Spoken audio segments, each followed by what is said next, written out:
पाडर मचेल माता की यात्रा मार्ग पर बीते वर्ष जुलाई माह में जो बादल फटने के बाद तबाही मची थी, उसकी तस्वीरें आज भी 11 माह बाद भी साफ देखी जा सकती हैं। बादल फटने के बाद मानो मचेल यात्रा मार्ग को राम भरोसे ही छोड़ दिया गया हो। आज भी मार्ग पर बादल फटने के बाद जो पेड़ गिरे थे वो वैसे ही गिरे हुए दिखाई दे रहे हैं, जबकि मचेल माता के दरबार को जाने वाला रास्ता भी इस कुदरती आपदा में बह गया था। लेकिन अब जो रास्ता मचेल यात्रा के लिए तैयार किया गया वो इतना खतरनाक है कि अनजान लोग कभी भी इस रास्ते पर हादसे का शिकार हो सकते हैं। पूरे रास्ते में सिल्ट ही सिल्ट है और खड़ी चढ़ाई व उतराई में यात्रियों की सांस तो फूलेगी ही, साथ ही उनका पांव कब स्लिप कर जाए भगवान ही जाने।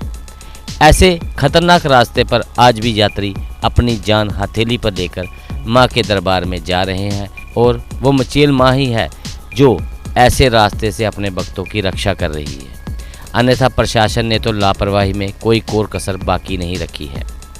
हालांकि 25 जुलाई को आधिकारिक रूप से मां मचेल की यात्रा की शुरुआत होगी और इस यात्रा से पहले जेके अपडेट की टीम ने मार्ग का जायजा लिया और इस दौरान एडीसी, एसडीएम व तहसीलदार भी यात्रा मार्ग का जायजा लेने आए थे। यानी अब यात्रा मार्ग में मानो एक ही माह शेष है और जो 11 माह में नहीं हुआ वो एक माह में क्या होगा।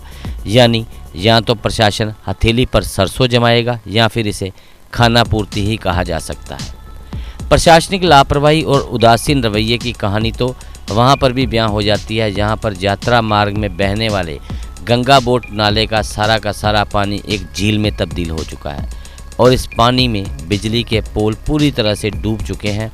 और प्रशासन की सबसे बड़ी लापरवाही ये है कि बादल फटने के बाद जो मलबा नीचे इस नाले तक आया वो एक किनारे पर जमा हो गया, उस मलबे को हटाया नहीं गया और पानी की निकासी कम होने के कारण गंगा बोट नाला एक झील में तब्दील हो गया, जिसमें करीब 20 से 25 फीट तक पानी जमा हो गया है। हालांकि बताया तो ये भी जा रहा है कि जिस ठेकेदार को मलबा हटाने का काम दिया गया था उसने काम नहीं किया और प्रशासन ने भी उस पर कोई कार्रवाई ना करते हुए जो है जैसा है वैसा ही रहने दिया। हालांकि यात्रा मार्ग पर जो पुल बह चुके थे उन्हें ज़रूर बना दिया गया है, लेकिन आज इन बिजली के पोलों के पानी में डूबे होने के कारण करीब 1 वर्ष से मचेल दरबार में व यात्रा मार्ग पर बिजली गुल है, जबकि सोलर सिस्टम से ही कुछ समय के लिए लोगों के घरों व दरबार में बिजली की आपूर्ति हो रही है। यात्रा अभी आधिकारिक रूप से शुरू नहीं हुई, पर जो हालात भवन पर बने शौचालयों या फिर क्षत्रिय क्षेत्र में बने स्नान घरों की है, उसे देखकर कोई भी इंसान अपने नाक को हाथ से दबाने के लिए मजबूर हो जाएगा। यात्रा मार्ग पर कुछ स्थानों पर तो रास्ता इतना संकरा है, फिसलन वाला है कि अगर वहां पर आपका पांव फिसला तो फिर आपकी रक्षा भगवान ही कर सकता है। जबकि दूसरी तरफ गुलाबगढ़ से कुंडेल तक जो मार्ग बनाया गया है उसे भी आगे के मार्ग पर इतना मोटा कंकर डाला गया है कि उस पर वाहन चलाना खतरे से खाली नहीं है। वहीं प्रशासन या फिर पुलिस की तरफ से यात्रियों को कुंडेल तक वाहन ले जाने की पूरी अनुमति है। कोई भी आपको ये नहीं बताएगा कि आगे का रास्ता खराब है, अपना निजी वाहन ना लेकर जाएं। कोई भी आपको आगे जाने से नहीं रोकेगा, क्योंकि किसी भी पुलिसकर्मी की तैनाती ना तो गुलाबगढ़ में शुरू होने वाले यात्रा मार्ग पर है और ना ही कुंडेल में ही और ना ही उस स्थान पर जहां से सड़क पर कंकर डालकर उसे बनाया जा रहा है। ऐसे में अगर कोई हादसा होता है तो इसके लिए आप खुद जिम्मेदार हैं। लेकिन इन सब के बीच माँ की भक्तों की आस्था उन्हें जान हथेली पर लेकर माँ के दर्शन करने के लिए इस कठिन व जोखिम भरे मार्ग पर मजबूर कर देती है।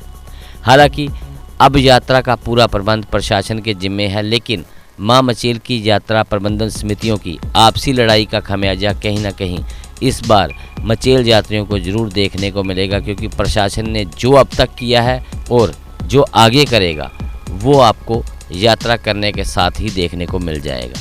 ऐसे में सवाल ये उठता है कि इन हालात में लाखों मचेल यात्री कैसे माँ के दरबार में पहुँच पाएंगे और कैसे होगी माँ मचेल की यात्रा। जीके अपडेट रहे हमारे साथ। अगर आप ये वीडियो YouTube पर देख रहे हैं तो हमारे YouTube चैनल को सब्सक्राइब करें और बेल आइकन को क्लिक करें। अगर आप ये वीडियो Facebook पर देख रहे हैं तो हमारा Facebook पेज लाइक जरूर करें। For advertisement, please contact 705-109-1811.